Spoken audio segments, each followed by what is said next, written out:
So welcome back guys to नाइम story movements. तो guys अब ये आज की सेकंड वीडियो है। तो गाइस मेरी इंस्टाग्राम आईडी का लिंक मैंने डिस्क्रिप्शन में दिया हुआ है और कमेंट सेक्शन में भी दिया है, पहले जाकर उसे फॉलो करो क्योंकि मैं उस पर बड़े मजे की रील्स अपलोड करता रहता हूँ। और हाँ यार, आप तो जल्दी से 7 के सब्सक्राइबर्स पूरे करा दो। अब बिना कोई टाइम जाए के सीधा आते हैं वीडियो की तरफ, जहाँ पर गाइस अभी के लिए दरवाजे पर अचानक दस्तक होती है और शाओयिन चैम्बर में जाने से पहले रुक जाता है और वो फिर जाकर दरवाजा खोलता है। तो हम सामने दरवाजे पर जूनियर सेक्ट लीडर मू या को देखते हैं, जो कि ठरकियों में शाओयिन का बाप बनने की कोशिश कर रहा था और वो लिटिल फेरी डॉक्टर के लिए आया था। मगर आपको तो पता है कि ठरकी का लाइसेंस किसे मिला हुआ है। अब शाओयिन को देखकर मूया जल्दी से शाओयिन को ग्रीट करके कहता है कि फ्रेंड येन शाओ, कल के मैटर के लिए मैं आपसे सॉरी कहना चाहता हूँ और अभी के लिए मैं चाहता हूँ कि मैं आप तीनों को अपना ये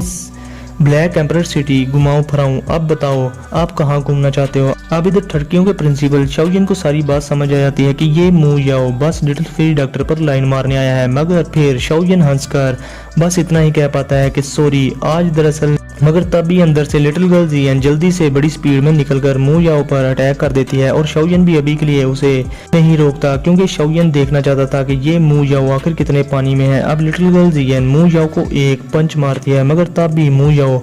पीछे हटकर किसी स्किल का यूज करके लिटिल गर्ल जियन की फिस्ट की सारी फोर्स को खत्म कर देते हैं, जो देखकर लिटिल गर्ल जियन हैरान थी। मगर वो तब भी पूरी फोर्स से एक और मुक्का मू याओ की बनाई ही हुई रिंग पर मार देती है। मगर मू याओ बड़े अजीब तरीके से उस अटैक को डॉज कर देता है। मगर लिटिल गर्ल जियन फिर भी अपनी पावरफुल एनर्जी का एक बड़ा सा बबल अपनी फिस्ट के गिर्द बनाकर उससे मू याओ पर अटैक करती है, जिससे वहां एक बड़ा सा ब्लास्ट होता है और मू याओ काफी ज्यादा पीछे जाकर गिरता है और अभी के लिए वो अपने एक घुटने पर था और उसके सारे व्हाइट क्लॉथ कपड़े फट चुके थे। अब इधर शाओयिन मू याओ की कुत्तों वाली हालत देखकर लिटिल गर्ल जियन को वापस बुला लेता है और शाओयिन सोचता है कि मू याओ अपनी टेक्निक से किसी के अटैक की स्ट्रेंथ को कम तो कर सकता है, मगर लिटिल गर्ल जियन के मामले में ऐसा नहीं है। अब शाओयिन जल्दी से एक स्माइल के साथ मू याओ से कहता है कि जूनियर सेक्ट लीडर, ये छोटी लड़की बहुत ज्यादा शरारती है और नासमझ भी, इसलिए इस मैटर को दिल पर ना लेना। अब शाओयिन इसकी कोई बात सुने बगैर मजीद कहता है कि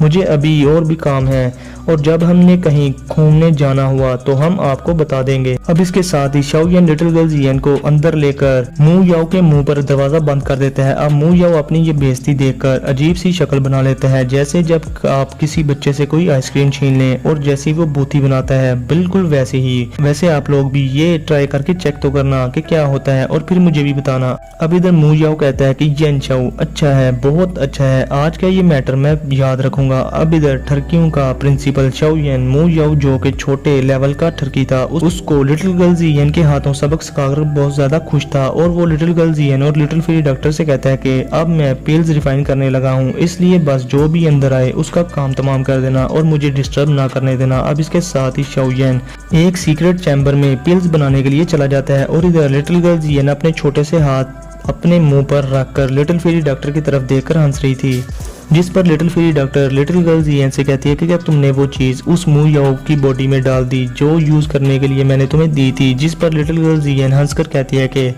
मैंने अपनी फोर्स का यूज करके वो चीज उसकी बॉडी में डाल दी है। जिस पर लिटिल फेरी डॉक्टर कहती है कि ये बहुत अच्छा हुआ, अब अगर फ्यूचर में वो बंदा कोई ड्रामेबाजी करेगा तो मैं फिर उसकी किस्मत मौत से भी बदतर बना दूंगी। अब गाइज मैं आप लोगों को बताऊं कि अगर अभी के लिए मू याओ को ये पता चल जाए कि उसको बस लिटिल फेरी डॉक्टर से फ्लर्ट करने की कोशिश में ही सीक्रेटली पॉइजन दे दिया गया है तो वो तो खून की उल्टियां कर करके ही मर जाएगा। अब इधर हम शाओयिन को देखते हैं जो कि जोंग ब्रेकिंग पिल बनाने का सोच रहा था, जो कि टायर लेवल 6 की हाई ग्रेड की मेडिसिनल पिल थी और अभी के लिए शाओयिन ये पिल उन इंग्रेडिएंट से बनाना वाला था जो उसने चुयन एम्पायर से ब्लैक कॉर्नर रीजन तक रास्ते में मैजिकल बीच से छीने थे। अब गाइज इस जोंग ब्रेकिंग पिल से किसी भी दो जोंग लेवल के एक्सपर्ट के लिए 2 जोंग लेवल के ब्रेक थ्रू के लिए 10% तक चांसेस बढ़ जाते हैं और कोई भी 2 होंग लेवल का एक्सपर्ट इन 10% चांसेस के लिए भी अपनी सारी संपत्ति जायदाद वगैरह दाव पर लगाने के लिए तैयार होता है। और गाइज अभी के लिए शाओयिन इस जोंग ब्रेकिंग पिल को इस ऑक्शन में बुरिस्टा बॉडी ट्रांसफॉर्मेशन सलाइवा के बदले में देने वाला था। अब इसके साथ ही शाओयिन अपना 1000 बीस्ट कोल्ड ड्रम यानी फरनास बाहर निकालकर अपनी ग्लेज लोटस हार्ट फ्लेम उसमें डालने लगता है और फिर शाओयन हाथ के इशारे से अपनी स्टोरेज रिंग से मेडिसिनल इंग्रेडिएंट्स निकालकर उस फरनास में डाल देता है और फिर वो एक कोल्ड मैरो निकालता है जिसको वो अपनी हेवनली फ्लेम की मदद से बड़ी मुश्किल से लिक्विड में बदलकर उसको भी फरनास में डाल देता है। अब गाइस ये जोंग ब्रेकिंग पिल बहुत सारी फैक्शंस के लिए अट्रैक्टिव थी, जैसा कि ब्लैक एम्परर सेक्रेटरी देख लो, उन्होंने मू याओ को स्ट्रॉन्ग बनाने के लिए उसे कितने ज्यादा ट्रेशर्स खिला दिए। अब वो उसको 2 जोंग लेवल में पहुंचाने के लिए इस पिल को तो शाओयन से लाजमी लेंगे ना। और शाओयन ने सोचा हुआ था कि वो इस पिल के बदले में बुद्धिस्टा body transformation saliva black emperor secretary से लेगा, मगर वैसे भी गाइस अभी के लिए शाओयन के लिए इस पिल को बनाने के लिए चांसेस बहुत कम थे, क्योंकि ये जोंग ब्रेकिंग पिल कोई मामूली सी पिल नहीं थी और वैसे भी शाओयन उसको पहली बार रिफाइन कर रहा था। मगर इधर भी वहां पर फरनास में से काला धुआं निकल जाता है, जिस पर शाओयन बहुत दुखी होता है, क्योंकि जो मेडिसिनल इंग्रेडिएंट्स वो उस पिल को बनाने के लिए यूज कर रहा था वो बहुत ही ज्यादा रेयर थे। अब शाओयन और ज्यादा मेडिसिनल इंग्रेडिएंट्स अपनी स्टोरेज रिंग से निकालकर फिर से पूरा फोकस करके वो पिल बनाने लगता है। और अभी के लिए शाओयन अपने फ्लेम को अपनी स्पिरिचुअल स्ट्रेंथ से अच्छे से कंट्रोल कर रहा था। अब इधर शाओयन जोंग ब्रेकिंग पिल बनाने के बहुत ही ज्यादा करीब था और इधर लिटिल फेरी डॉक्टर भी मेडिसिनल पिल की खुशबू सूंघकर कहती है कि हमें थोड़ा और वेट करना होगा, वो जल्दी उसे बनाने में कामयाब हो जाएगा। जिस पर लिटिल गर्ल जियन अपनी सीट पर जाते हुए कहती है, पहले भी तुमने मुझे ये बात 10 बार कह दी है। अब इसके साथ ही शाओयन के चैम्बर में से बहुत सारी एनर्जी छत को फाड़ते हुए आसमान में जाने लगती है, जो देखकर लिटिल फेरी डॉक्टर कहते हैं कि शाओयन ये तुम आखिर किस तरह की पिल बना रहे हो। और फिर वो जल्दी से लिटिल गर्ल जियन से कहती है कि जियन इस रूम में किसी को भी एंटर ना होने देना, क्योंकि यहाँ मौजूद सभी के एक्सपर्ट्स को पता चल गया होगा कि यहाँ क्या हो रहा है, इसलिए अगर कोई भी यहाँ आए तो उसे सिंपली किल कर देना। जिस पर लिटिल गर्ल जियन कहती है तो तुम क्या करोगी। इस पर लिटिल फेरी डॉक्टर कहती है कि अगर कोई अलाइड 2 जोंग लेवल का एंसेस्टर यहाँ आएगा तो मैं उसको रोकूंगी। अब इसके साथ ही लिटिल फेरी डॉक्टर वहाँ से डिसअपीयर होकर अपनी उस बिल्डिंग की छत पर अपीयर हो जाती है और अभी के लिए उस ब्लैक एम्परर पवेलियन में सभी के एक्सपर्ट्स उस रूम से निकलने वाली इतनी ज्यादा एनर्जी को देखकर पूरी तरह से हैरान थे। और अभी के लिए सभी के एक्सपर्ट्स वहां बिल्डिंग्स की छतों पर इकट्ठा हो गए थे और वो सारे इस एनर्जी को बड़े गौर से देखने लगते हैं। अब वो लोग कहते हैं कि ये तो कोई पर्सन टायर लेवल 7 की मेडिसिनल पिल रिफाइन कर रहा है, मगर दूसरा बंदा कहता है कि नहीं, ये टायर लेवल 6 की हाई ग्रेड मेडिसिनल पिल की एनर्जी है। और क्या कहीं ये ब्लैक एम्परर सेक्ट से की शेन तो नहीं जो ये पिल रिफाइन कर रहा हो। जिस पर एक और बंदा कहता है कि वो अभी टायर लेवल 6 के लो लेवल पर पहुंचा है, भला वो कैसे इस 6 टायर की हाई ग्रेड की पिल को रिफाइन कर सकता है। अब वहां पर एक ओल्ड मैन जिसने नकाब किया हुआ था वो अपने 10 एक्सपर्ट्स को देखकर कहता है कि आखिर यहाँ पर कौन एल्केमिस्ट ग्रैंड मास्टर इस तरह की पिल को रिफाइन कर रहा है। जिस पर हम उस ओल्ड मैन के साथ शाओयन के ब्रदर शाओली को देखते हैं, जो कि खुद उस एनर्जी को देखकर हैरान था। और ये ओल्ड मैन जिसने अपना फेस कवर किया हुआ था वो और कोई नहीं बल्कि जैनन एकेडमी से फर्स्ट एल्डर शू क्यान था। अब फर्स्ट एल्डर शू क्यान डीमन फ्लेम वैली के फर्स्ट एल्डर फैंग जेन को वहां पर देखकर शाओली से कहता है कि मुझे यकीन नहीं आ रहा कि डीमन फ्लेम वैली के लोग भी यहाँ पर आए होंगे। जिस पर शाओली भी हैरान होकर कहता है कि मैंने एक्सपेक्ट नहीं किया था कि हमें यहाँ डीमन फ्लेम वैली के ये बास्टर्स भी देखने को मिलेंगे। अब इधर फर्स्ट एल्डर शू क्यान की नजर उस डीमन फ्लेम वैली के उसी ग्रे रोब पर्सन पर पड़ती है और वो भी थोड़ा परेशान हो जाते हैं। और इधर डीमन फ्लेम वैली का फर्स्ट एल्डर फैंग जेन उस ग्रे रोब पर्सन से कहता है कि मिस्टर, इस बार जैनन एकेडमी का फर्स्ट एल्डर शू क्यान भी यहाँ पर आया हुआ है, लगता है कि इन लोगों को किल करना हमारे लिए थोड़ा मुश्किल होगा। इस पर वो ग्रे रोब पर्सन कहता है कि हम इस बुड्ढे शू क्यान को मिलकर किल कर देंगे, मगर अभी के लिए मुझे ये जानना है कि ये पिल कौन रिफाइन कर रहा है। अगर आखिर इस तरह का strong alchemist black corner region में कहां से अपीयर हो गया है, कहीं ये बंदा इन लोगों में से तो नहीं जिन्हें ये ब्लैक एम्परर सेक्ट इकट्ठा कर रहा है। और वैसे भी अभी के लिए जो भी ये पिल रिफाइन कर रहा है, अगर उसे डिस्टर्ब कर दिया जाए तो उससे उसका बहुत ज्यादा नुकसान हो जाएगा और वो बहुत ज्यादा इंजर्ड भी हो जाएगा। अब ये सुनकर फर्स्ट एल्डर फैंग जेन हंसते हुए उस तरफ जाने लगता है जहां से वो एनर्जी निकल रही थी,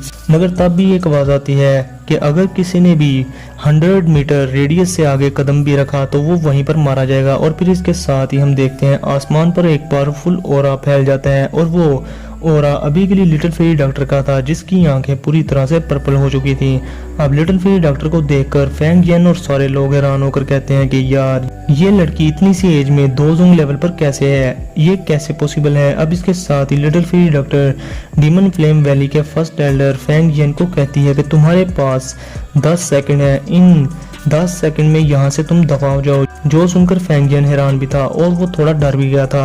हैरान इसलिए था कि आज तक किसी ने उससे इस तरह से बात नहीं की थी, और दूसरी तरफ उसे लिटिल फेरी डॉक्टर से डर भी तो लग रहा था, मगर अब उसे गुस्सा भी आ रहा था, क्योंकि उसके साथ ग्रे रोब पर्सन भी था जो लिटिल फेरी डॉक्टर के बराबर का वॉरियर था। मगर वो ग्रे रोब पर्सन फैंग जिन को कहता है कि हमें यहाँ से जाना चाहिए,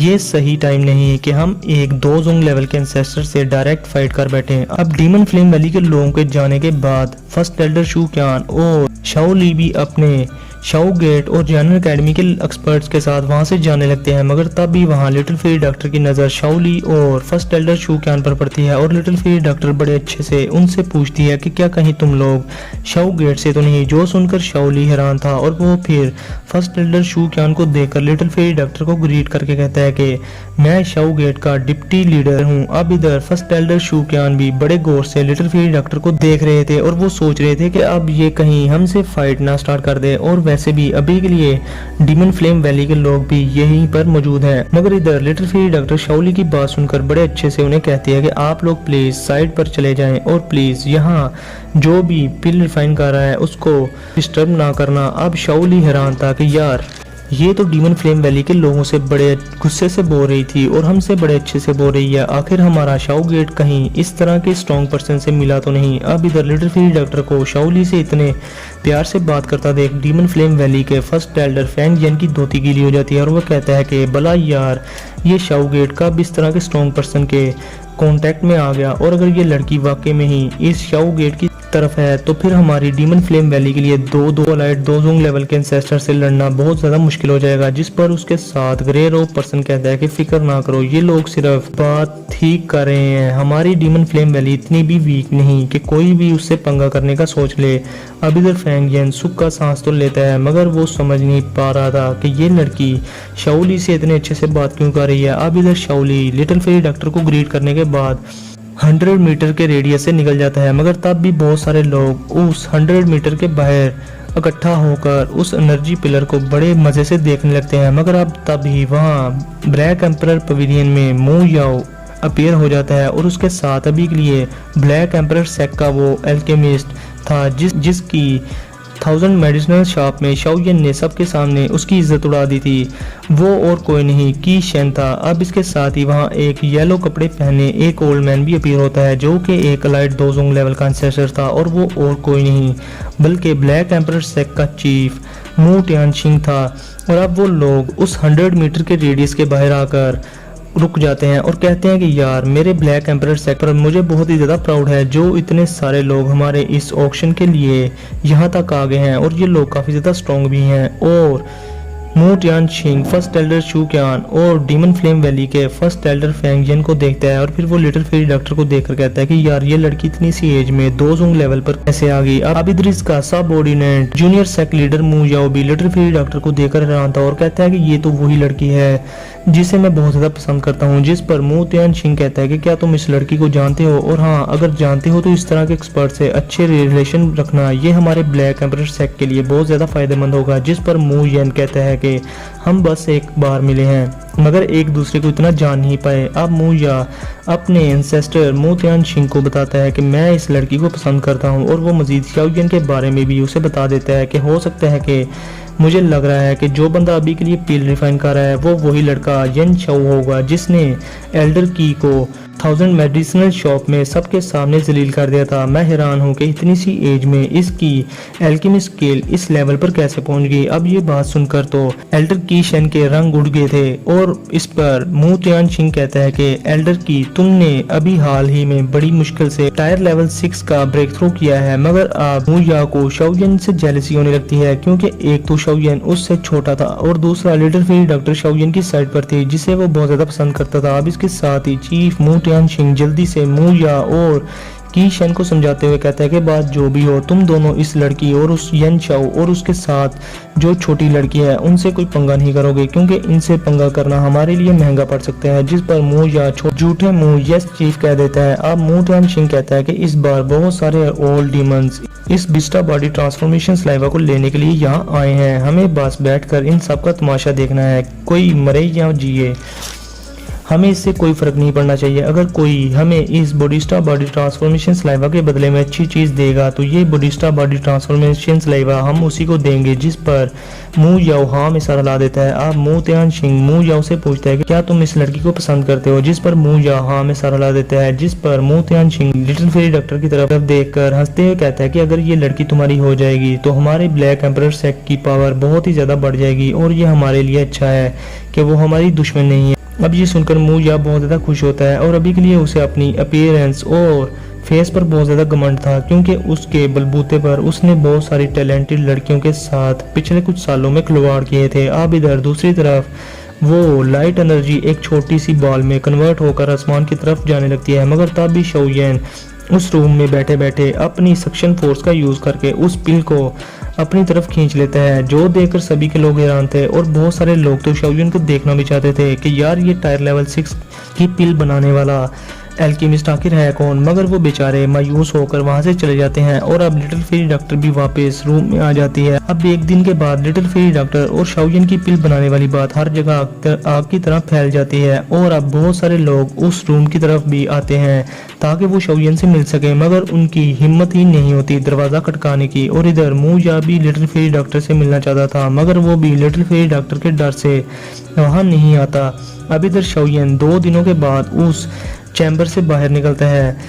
और बाहर निकलते ही वो चाय का एक जग गटक जाता है और लिटिल फेरी डॉक्टर शाओयेन को सुनाती है कि क्या तुम पागल हो, तुमने पिल बनाते हुए खुद का खून भी निकाल लिया। अब इसके साथ ही शाओयेन कहता है कि क्या इन 2 दिनों में तुम लोगों को कोई मसला तो नहीं हुआ। मैं दरअसल जोंग ब्रेकिंग पिल बनाने के बाद भी और भी ज़्यादा पिल बनाने बैठ गया था। और अब लिटिल फेरी डॉक्टर कहती है कि वैसे भी हमने बहुत सारे लोगों को भगा दिया जो यहाँ तुम्हारे लिए आना चाहते थे। और हाँ, मैं शाओ गेट से तुम्हारे सेकंड ब्रदर शाओ ली से भी मिल चुकी हूँ और उसके साथ एक ओल्ड मैन भी था जो कि लाइट दोजोंग लेवल का इंसेस्टर था। जिस पर शाओयेन कहता है कि वो ज़रूर फर्स्ट एल्डर शू क्या नहीं होंगे। अब इस पर लिटिल फेरी डॉक्टर पूछती है कि शाओयेन क्या तुम उनसे नहीं मिलोगे। तो गाइज इसके साथ ही हमारा आज का ये एपिसोड यहीं पर होता है ख़त्म। तो गाइज वीडियो को लाजमी लाइक कर दिया करो और आज जैसा कि 2 वीडियोस आ चुकी हैं तो गाइज इन वीडियोस को आग की तरह हर जगह फैला दो। और हाँ गाइज जल्दी से यार 10K सब्सक्राइबर्स भी पूरे करा दो। तो फिर मिलते हैं आप लोगों से नेक्स्ट वीडियो में, तब तक के लिए अपना और अपने प्यारों का बहुत सारा ख्याल रखें।